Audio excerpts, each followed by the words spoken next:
Konnichiwa! Welcome to Uzumaki Garage. In this episode, I'll try to work out why my Evo is hard to start and it has a rough idle.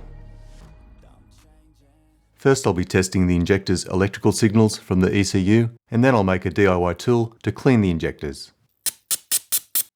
Last time I started this Tommy Mackinnon Evo was about a year ago. It was a bit hard to start and it was idling roughly.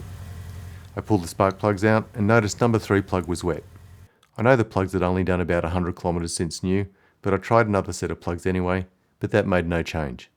I tried a spark plug tester on that plug lead, and I remember I could see it had spark. I've been busy working on other cars since then, but today I'm going to try and work out what the problem is, and I'll be looking at the fuel system first. My first test will be to start the engine and touch a long screwdriver onto each injector with my ear pressed against the screwdriver's handle. If the injector's solenoid is opening and closing, I should be able to hear it clicking.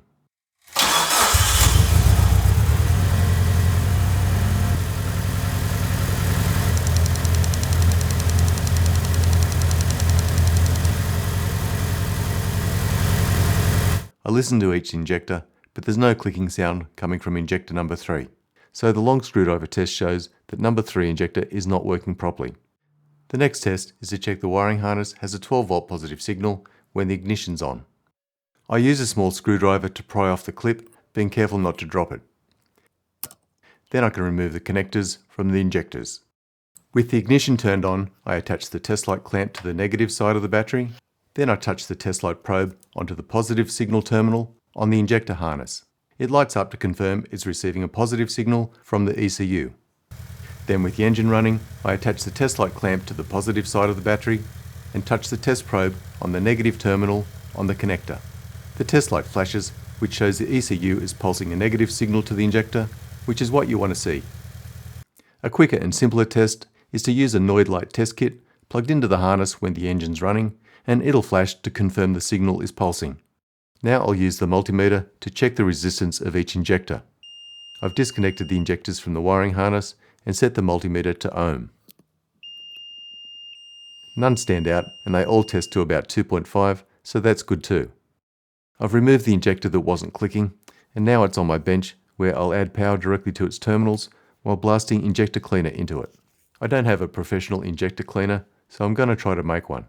I found some fuel hose in my workshop that fits perfectly on the top of the injector.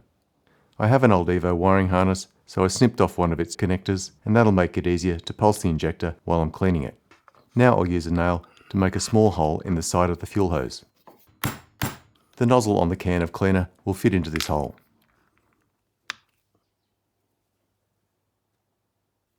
I remove the top O-ring from the injector and slide on the fuel hose.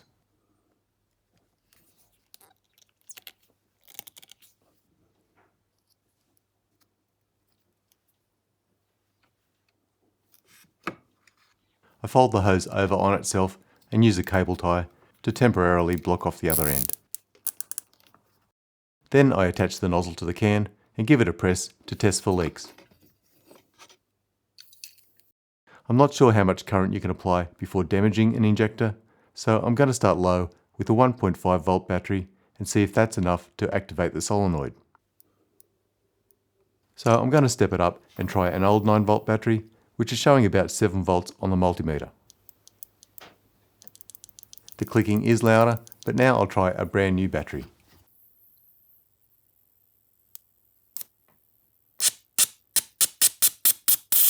After making contact a few times, the injector cleaner fluid unsticks the injector and it fully opens. I'm now curious to see if the 1.5 volt battery can operate the injector now that it's no longer stuck.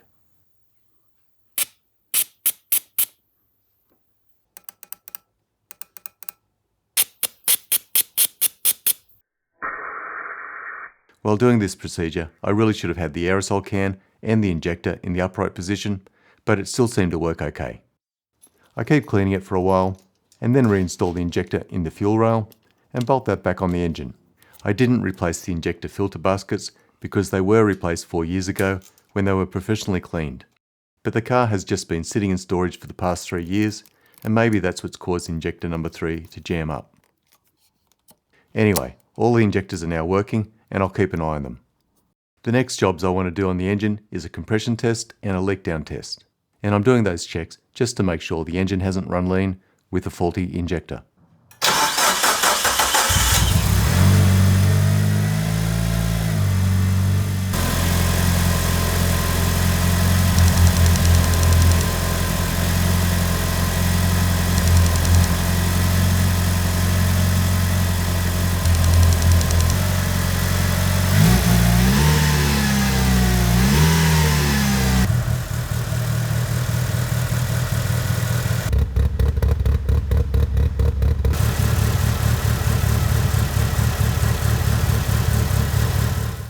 So that turned out really well.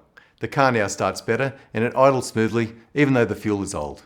I restored this Tommy Mackinnon Evo in 2019 and never really drove it apart from getting its roadworthy done. There's a couple of final things I need to finish off and then we can have some fun getting it checked over on the dyno and driving it. If you want to see more videos about this car, tell me in the comments and click subscribe and notify. And if you want to support the channel, you can donate something to my PayPal Me account. But that's all for now. Thanks for watching, and I'll see you next time.